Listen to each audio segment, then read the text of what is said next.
Salve família encarando, aqui quem fala é o Davi e seja muito bem-vindo ao nosso humilde canal, meus irmãos. Eu me atrevo a dizer que com essa posse do Lula, que a gente sabia que ia acontecer, muitas pessoas se iludiram porque queriam se iludir. E não existe pior cego do que aquele que não quer ver. Mas eu digo pra vocês, na minha humilde opinião, e você é livre aqui pra discordar à vontade, mas na minha humilde opinião, termos Lula como presidente põe em risco, põe em xeque até mesmo a educação, os valores que nós passamos para os nossos filhos. Porque eu acredito que muitos de vocês, assim como eu, sempre orientou os filhos: olha filho, não faz isso porque o crime não compensa, quem faz essas coisas erradas sempre acaba se dando mal, Deus está vendo o que acontece. E quando a gente vê Lula, né, saindo de uma cadeia, não provando a sua inocência, mas anulando o juiz, você já pensou, né? Coisa inédita no Brasil. O cara é ex-condenado, que tem ex-presidiário, mas ex-condenado a gente nunca viu. Tem o Lula. E o cara sai, né, dessa condição para se tornar de novo o presidente da República, o maior cargo da nossa nação. Um cara que passou os últimos anos só arquitetando o que faria e como impedir que acontecesse de novo o que aconteceu com ele. A gente sabe que foi graças ao Bolsonaro, nenhum petista teria conseguido fazer o que ele fez, destruir o sentimento antipetista pelo menos em 50% da população, gadificar os outros 50%, e nós estamos nessa situação, o país totalmente polarizado. Eu sei que prender Lula por conta de um triplex é uma coisa mínima, meus irmãos, mas se vocês lembrarem do episódio do PC Farias, você consegue entender. É preciso conhecer o passado para compreender o presente. Um presidente, meus irmãos, uma pessoa com um cargo muito grande como é um presidente, nada ele consegue fazer sozinho. Tem todo um esquema para que haja corrupção em governo A e em governo B. E os caras ali nunca quiseram, de fato, limpar o país. Eles queriam simplesmente tirar o cara da jogada. Então procura alguma coisa que o cara se ferre sozinho e não puxe essa ninhada toda como se fosse a ponta do iceberg. Você vai olhar e é aquela ilha toda embaixo de gelo, aquela montanha. Então os caras procuram uma coisa mínima. Acredito que a mesma coisa vai ser feita agora com o Bolsonaro. Vão tentar prender o cara por irresponsabilidade, por alguma coisa que ele fez ou deixou de fazer, mas não vai procurar nenhum esquema que envolva os figurões que realmente mandam nesse país pelas sombras. Falando da posse do Lula, o que mais me preocupa, e também preocupou o nosso querido irmão que nos mandou várias dicas aqui, várias matérias, foi o nosso irmão Elismar Antônio, que desde já fica aqui o agradecimento a esse irmão de fé e batalha. E a mídia fez questão, né, de divulgar, em discurso de posse: estamos revogando o decreto de armas e munições, diz Lula durante a posse. O Lula, meus irmãos, ele vem de fato com um espírito de revanchismo. Aqueles dias que ele passou preso, ele pôde só refletir sobre o assunto quase que 24 horas por dia. Ver onde foram os erros, o que fazer para neutralizar que algo parecido possa acontecer novamente. O que eles esquecem é que maior sempre é Deus. Eles esquecem disso. E o Lula, ele pensa totalmente oposto ao cidadão de bem. O direito à defesa, eles não querem, nunca quiseram que o cidadão tenha. Enquanto eles mesmos, e você que viu a posse, tá vendo aí inclusive as imagens, é uma pouca vergonha, porque tinha milhares de policiais ali. O Lula, quando anda pelas ruas, os seus seguranças andam de submetralhadora. Mas para o cidadão de bem, ele não quer nem que tenha uma soca-soca em casa.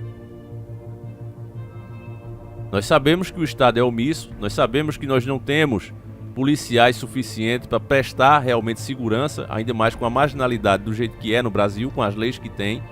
O governo sabe disso, a própria polícia sabe disso, você cidadão mais do que ninguém sente isso na pele.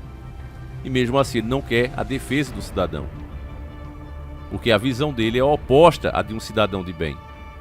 Infelizmente, o maior culpado disso aqui é o Bolsonaro, porque o poder do presidente é justamente barganhar com o Congresso. Olha, a gente pode arranjar uma verba para vocês, eu quero que vocês aprovem tal projeto. E ele poderia ter feito isso de forma substantiva, ter de fato dado esse direito ao cidadão. Mas o Bolsonaro não quis comprar essa briga, ele quis fazer de conta. E fez um decreto. Decreto que ele, mais do que ninguém, sabia que ia ser derrubado em algum momento. Bastava nem ele sair do poder, bastava o governo dele enfraquecer, ele perder apoio, que já seria derrubado. Decreto é coisa provisória. Se ele de fato quisesse isso, ele pegaria um dos deputados que apoiam o governo dele e pedido que aquilo ali fosse um projeto de lei. Barganharia com o Congresso e aprovaria e daria esse direito de fato, coisa que o Lula não poderia simplesmente chegar e anular, ter dado esse direito ao cidadão. Mas ele não teve essa boa vontade, nunca teve. O Bolsonaro foi o governo que parece ser, mas não é. Basta ver, né, que o próprio Lula é a consequência dele, assim como ele também é a consequência do governo Lula. Aí são duas caras metades, meus nobres e queridos irmãos, infelizmente. Outra parte que me preocupou muito é quando ele fala de inclusão nas escolas. Para a maioria das pessoas isso parece que simplesmente pessoas, né, o nordestino como eu, o negro, né, vão ter acesso à escola. Mas nós já temos esse acesso. Eu posso ir para qualquer escola. Então como assim ele vai me dar um acesso que eu já tenho? Porque o Lula falou que dará nas escolas a inclusão. A inclusão nas escolas será obrigatório. Mas se nós já estamos incluídos, do que é que ele está falando? E aí você sabe, meus irmãos, é a ideologia colorida. Uma coisa que é uma opção, é uma escolha que nós todos respeitamos, querem impor como um fato científico e ser ensinado dentro das escolas. Quem é bom observador viu o tamanho da bandeira colorida que estava lá.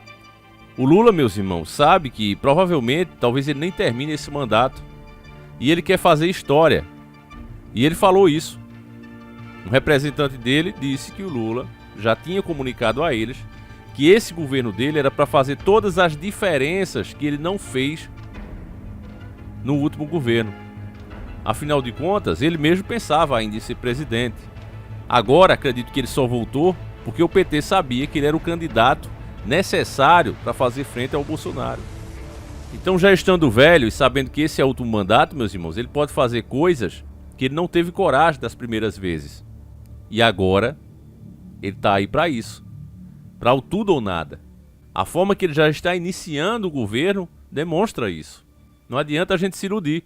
O outro ponto interessante que eu acredito que o Bolsonaro deve ter se borrado nas calças é a questão do sigilo, né? Ele cumpriu a promessa e vai para cima de quebrar todos os sigilos que Bolsonaro colocou. E é por isso, meus irmãos, que eu tenho certeza no que eu digo, logo logo ele será condenado. Não sei se ele vai ter coragem, né, de voltar aqui para cumprir a sentença. Mas eu vi até comentaristas, né, da CNN, a esquerda lacradora, os caras falando que politicamente ele está destruído. É questão de tempo, meus irmãos, agora para que eles vão para cima dele. Então, ou preso ou foragido, o cara está destruído. E ele sabe disso, não é à toa que saiu do país. Se existe algum ponto positivo nisso, é a chance das pessoas aprenderem, né, que político tem que se cobrar.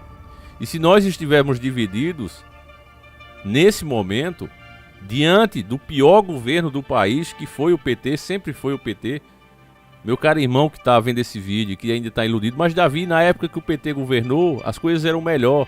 O Lula pegou o boom dos commodities, meus irmãos. Além disso, ele pegou dinheiro emprestado a juros abusivos e absurdos e distribuiu. Então ele fez parecer, e eu já dei esse exemplo aqui para que o cidadão simples consiga entender, é a mesma coisa de você estar precisando pagar cartões de crédito, você está com o salário todo penhorado, já está tudo estourado, e aí você diz, Davi, dá um jeito, aí eu saio com o teu carro, faça um financiamento em cima de 48 vezes para você pagar o dobro do carro. Hoje o financiamento no Brasil está assim. Se você vai financiar um carro de 20 mil, um colega meu fez a loucura de fazer isso, carro de 20 mil, ele vai pagar 38 mil. Então você veja, é quase o dobro. Então imagine que eu fizesse isso. Aí eu chego, olha, não precisa você me pagar, tá aqui ó, 38 mil. Me dá só 8 mil aí de presente. Caraca, mano, tu conseguiu esse dinheiro todinho pra mim, ó, paga aí tuas dívidas. Depois esse carro que você trabalhava com ele, que era seu pé e suas mãos, no dia a dia, chegou a gente pra levar. Porque você tá devendo, e eu nem sequer te disse isso. Foi o que o Lula fez com o Brasil. Então todo esse aperto que a gente passou agora foi para tentar regularizar essas contas, já que nós se submetemos, graças aos últimos presidentes, todos eles, que se submetem a pagar os juros mais caros do mundo aqui no Brasil. Nós literalmente sustentamos banqueiros. Não é à toa que Brasil, uma colônia de banqueiros. Era assim que Dr. Enéas via o nosso país. E é de fato assim que ele é. Nós somos uma verdadeira colônia de banqueiros. Nós sustentamos essa elite. E o Lula é um dos grandes responsáveis disso. Além disso, você viu também que a soberania brasileira na mão desse cara foi pelo ralo abaixo. O tempo todo falando em meio ambiente, em fazer a vontade de europeus, fazer a vontade do primeiro mundo, que não é outra a não ser explorar as nossas riquezas, e você sabe disso. O próprio Enéas disse que esse clamor todo que tem lá fora pela Amazônia nunca foi por de fato a Amazônia, mas sim pelas riquezas que lá estão. Porque o que eles querem gastar aqui, para nos ajudar supostamente, sairia muito mais barato para eles reflorestar áreas que eles desmataram. Desde que eles começaram a falar na nossa Amazônia, você imagina, se eles estivessem reflorestando as suas próprias florestas, como estaria o mundo? Mas veja que nenhum deles toma essa iniciativa, porque a vontade nunca foi de fato isso. É uma questão global, de dominação global e aproveitar os recursos de cada país. Não tem nada a ver com o meio ambiente. O Lula sabe disso, mas vai submeter o Brasil a toda essa vontade estrangeira. Como é que isso pode ser bom para o nosso país, meu irmão? Me diga. Então, meus irmãos, eu vou encerrar esse vídeo por aqui. Eu gostaria de saber a tua opinião, como é que você está vendo tudo isso, como é que você se sentiu. Eu tenho certeza que a maioria de vocês deve ter pensado a mesma coisa. Que ficou duro, né? Ensinar para os nossos filhos agora que quem é desonesto, quem não age conforme a lei de Deus, né? Sempre acaba mal. Vendo Lula como presidente, realmente isso aqui ficou difícil, né? Porque qualquer criança mais esperta diz logo, mas e o Lula? Complicado, família. Enfim, meus irmãos, não vamos esquecer nem perder a fé, porque aquele que não foge, aquele que não nos abandona, está sempre do nosso lado. Basta a gente ter fé. Então é isso, meus irmãos. Fiquem com Deus, um abraço e a gente segue junto.